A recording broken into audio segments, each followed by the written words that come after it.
Yo guys, I'm Yellow, a hardcore PC gamer. So if you people were unaware, just about a day ago somebody on the subreddit, the Counter-Strike subreddit, by the way, they were talking about whether or not, you know, a certain percentage of players switch from the A4 to the A1 CT rifle in Counter-Strike, alright? In which, yeah, believe it or not, but people are now switching back from the A4 to the A1 again, and personally though, like, I've actually done that kind of stuff myself, and I get why. So let's talk about why people are doing this, and why the M4A1 is still the best rifle if you want to play Counter-Strike and you're on CT side, alright? But then again, it's a little bit more situational now than what it used to be in the past, so keep that in mind, please. So with the new hitboxes, which are rather taxing on the system compared to what we had in the past, you can do a test yourself if you go on an empty Just 2 server, note your frame rate, and then you add just bots until the server is filled. The frame rate should be like something like 40% of what you had, or if not less, by the way. But yeah, that aside, these hitboxes now make every single gun in the entire game more dependable if you want to shoot people, essentially, okay? That goes for submachine guns, pistols, the AK-47, the M4A4, and the A1, which probably maybe is why the M4A1's minimum, or maximum accuracy, rather, actually got a little nerf initially with this patch as well. Now, Valve actually made a bug that made the actual armor penetration for the M4A1 not get nerfed as well, if you were unaware. What that means is that the damage, you know, the armor interaction with bullets shot from the M4A1, essentially they were still the same. This is technically good, because then at least we still have one weapon in our armory that allow us, you know, to face the AK-47, which now is just raining hell on the M4A4 up close, because as far as I can tell, the gun is just about equally accurate, but it got that lovely one-shot headshot ability, you know. So if you then want to stop an entry fragger, you're essentially screwed, which makes the M4A4 a terrible choice, technically speaking, up close now in this game. Now, depending on what round you're playing, it can still be very viable, which is why a lot of people, and I've not agreed in the past, but now I agree more than ever, that we should be allowed to switch from the M4A4 to the M4A1 during games if you're playing CT side. Just choosing that weapon will make the technical skill ceiling of this game heighten a little bit, so let me explain that, okay? Let's say that you have been in serious fights against the T side and they might be on an eco round.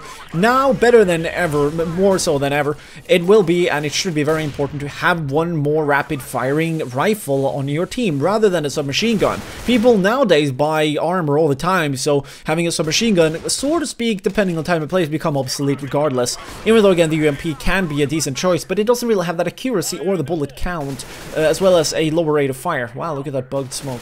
What that means is that the M4A4 would really be awesome to have if we could just pick it, if we could choose it, depending on what round you're playing, if the opponents might have an eco round. On top of that, it would be way more effective than having submachine guns against pistols that would one-shot headshot me anyways. So, I mean, it only makes sense to at least allow us to have that. After all, now when all the hitboxes are more dependable, the pistols they're probably stronger than ever, so I mean, it only makes sense to add that to the game. But then again, whether or not Valve want this game to be more of a show-like game, which is always fun to play, exciting to play, everybody can always get a kill or a comeback, which is probably the main reason for why pistols are so fucking impossibly strong in this game compared to any other previous version of Counter-Strike. Yeah, not too much more to report on this issue and time and place matter, other than that, whatever Valve might do, as long as we stick with the things that work the very best, hopefully this game will grow to a size in which we can at least get the freedom to actually make choices, because that is actually a factor that do matter in the realm of Counter-Strike as well, if you people were unaware. The simple explanation is essentially that, you know, if you look at markets out there, if one product is able to take over the entire field of customers rather than some other kind of product, this technically kind of favors your product over theirs, in which if you then can get a dominant level with your product, in which in this case, that would be FPS games, Counter-Strike to be more specific. Now you can actually shape the game towards actually having seriously awesome competitive content rather than anything else, because you already own the entire field. But to get to that level of size, a game need to have a bigger audience, and with that, it makes sense to a certain extent that pistols are OP, and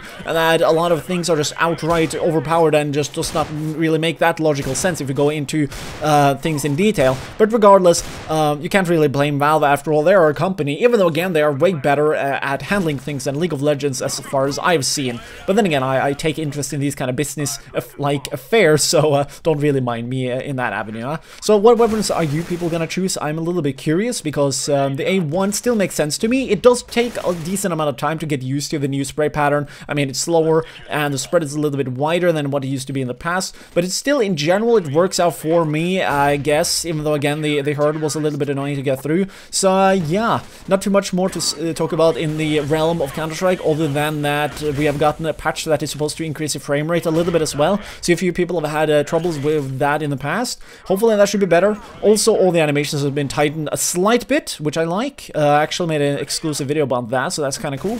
But anyways, you know, just another day in the Valve's office and in the world of Counter-Strike. It's going to be interesting to see how things will pan out in the future, right? So thanks for watching. If you want to subscribe and or support the channel, you should probably do that. We got the Patreon page in which there's a lot of new rewards, so feel free to take a look at that. Anyways, thanks for watching. Have a nice day. Don't get beastified when you play, and yeah, have a nice weekend, by the way.